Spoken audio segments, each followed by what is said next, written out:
What's going on, guys? Welcome back to another hunting boot camp. Today I am talking about this right here, the 28 gauge, why I shoot it, the advantages and disadvantages, everything you need to know if you're looking to pick up a 28 gauge and use it for waterfowl hunting or just general hunting. But before that, real quick, be sure to like and subscribe so you can stay up to date with all the latest hunting content, tips and tricks, gear reviews, unboxings, that much and more. Stay up to date with it. Hit that like and subscribe button. Now let's jump on to the video.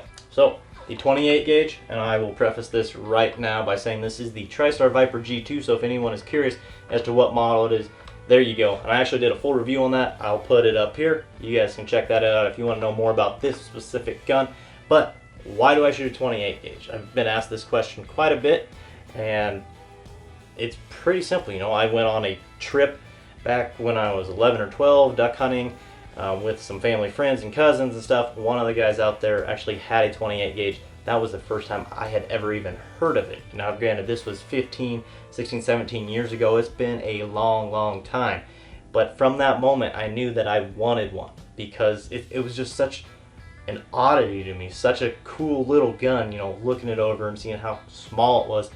I just always stuck in the back of my head like I really want one. And finally was able to save up enough money and go out and purchase me one last year, and I am in absolute love with this thing. It is an amazing little gun, and a perfect for the way I hunt. I like to decoy birds in really close. I'm fairly conservative in my shot selection. You know, I don't try to shoot them past 30 yards, 35 at the most if I can help it, and this is perfect for that. You know, most of my shots with it 15 to 25 yards, and it worked great. So let's just talk about the advantages of the 28 gauge really quick here. Starting out with, it is lightweight. This gun here weighs 5.8 pounds. Other 28 gauges are fairly comparable, but it's lightweight, and for how I hunt, I pack in, and you know, sometimes up to a mile, maybe even more, depending on, you know, what the conditions are like and where the birds are and yada yada, all that good stuff. But wherever I can save weight, that helps me out a ton. So it's lightweight, and we'll just get this out of the road here too. So are the shells. The shells are very lightweight. The shells are very tiny. These are 2 3/4 inch 5-shot. Most 28 gauges only shoot 2 3/4. There's a few out there on the market that shoot 3 inch as well, but that may be 3 or 4 models. There might be some new ones that have came out since then. But for most, you know, for most 28 gauges, 2 3/4 inch shells. But like I said, very tiny, very lightweight. Put these in a box of 25. It is nothing compared to a box of 25 in a 12 or even a 20 gauge. So you have more room in your blind bag. You save weight. You can throw in, you know, maybe an extra energy drink or a snack or a battery charger for your phone or something. You know, you can add more stuff and be better prepared when you're out there duck hunting, goose hunting, whatever, in your blind bag. So you can save some weight, save some space, and maybe bring some more stuff with you. So going right off the weight of the gun, you know, like I just said, very lightweight. It also helps it make it super easy to swing. Super easy to swing, super easy to get up on the birds. Just like so, and you can just keep swinging. And another added benefit of the 28 gauge is it has very little recoil. Obviously you just saw the shells. Not going to be a lot of powder in there, not going to be a lot of kick on it. So it is perfect for beginner hunters who might be intimidated about the kick of a 12 gauge or even a 20 gauge. This thing barely kicks at all. I know some guys who had issues with their shoulders, you know, that had shoulder surgery in the past or something. They say they like to use the 28 gauge as well for that reason, that you know, they don't have to stress their shoulders with the recoil. And that is great. And another added benefit of the less recoil is it doesn't knock you off the birds every time you pull the trigger. So, you know, the more recoil, it might knock you off the birds. It's a lot easier to swing once again, stay on target, and if you knock that bird down, it's easy to move around, get up on another bird.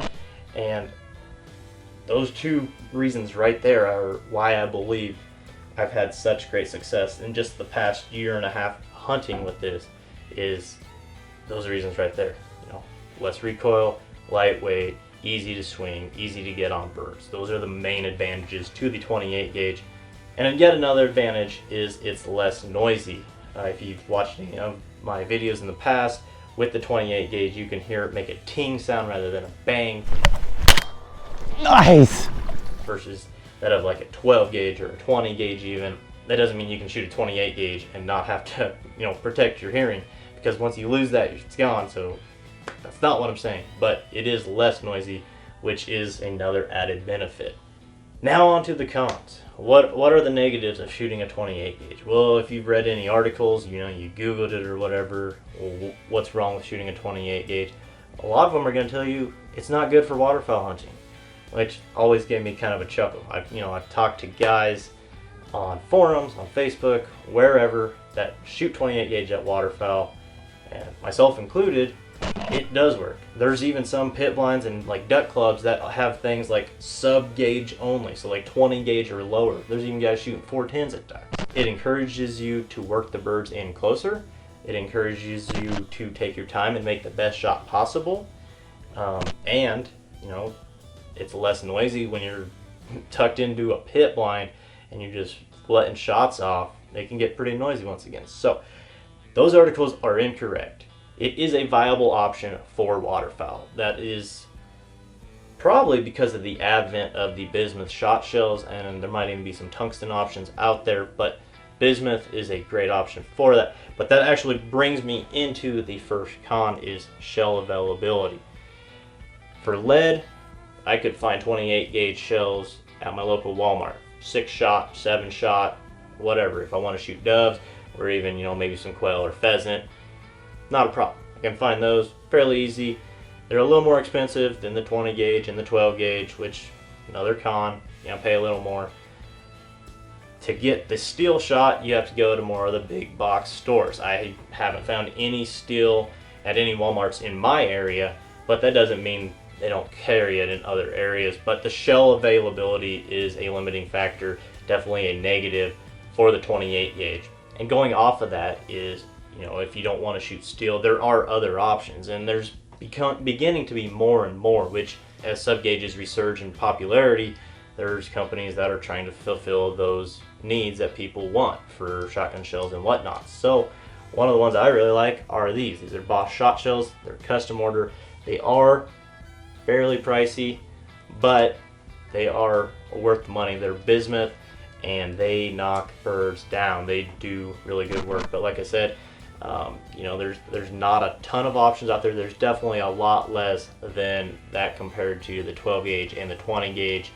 Yet another limiting factor on the 28 gauge, once again with the shot shells, is the size of shot you can find. So the biggest I've been able to find is 4 shot. I believe that's what these are right here. Yeah, number 4 right here. 4 shot. That's the biggest. Now, because I'm shooting bismuth, that doesn't matter as much because these have the same equivalent knockdown power as 2-shot steel, and that's a whole nother topic we can cover in a whole nother video. But if you like shooting those bigger pellets, obviously you're not going to hold near as many in a little shell like that. So that's another thing too. Less pellets, less types of shot to choose from. But there's 4s, there's 5s, there's 6s and 7s. Might even have been some 9s out there that I've came across. But that's another reason to shoot bismuth, is you get increased knockdown power and basically get more power behind each pellet. Yet another negative, and I kind of touched on it, is the expense of the shotgun shells. When you can find them, even in steel, they're going to be a little more than your 12 gauge and your 20 gauge, just because they're more niche. They're not as widespread. And then if you go and try to buy the bismuth ones, they're going to be even more expensive, and that's typical of all bismuth shells versus steel. But they're going to be a little more expensive versus your other more mainstream gauges. Finally, another negative of the 28 gauge is their range. Obviously, as I kind of touched on, you have less pellets, so you're not going to be able to reach out as far and touch birds, which I don't advocate for at all. Like I said, I don't like to shoot past 35 yards. Pretty much all the shots I took last year with the 28 gauge were 10 to 35, most of them even within that 30-yard range. I'm fairly conservative on my shot selection. I want birds decoying. That is the magic of waterfowl hunting to me. So the 28 gauge fits my style. Some guys, it's not going to fit their style. If they like to pass shoot or, you know, shoot 40 yards plus, don't use 28 gauge. I do not encourage that at all. Even with bismuth, or if they have tungsten shells, which I haven't came across. They might make them by now, who knows.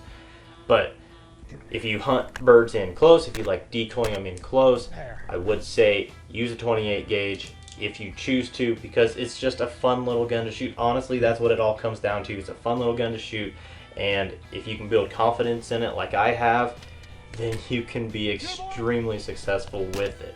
So if you guys have any questions about 28 gauges, my specific 28 gauge, or Boss shot shells, which is what I use, I'm not sponsored by them, but I love them, let me know down below in the comments. But thank you so much for watching. Hopefully you enjoyed it. If you did, be sure to leave me a thumbs up. Always helps me out. And we'll catch you out there. See ya.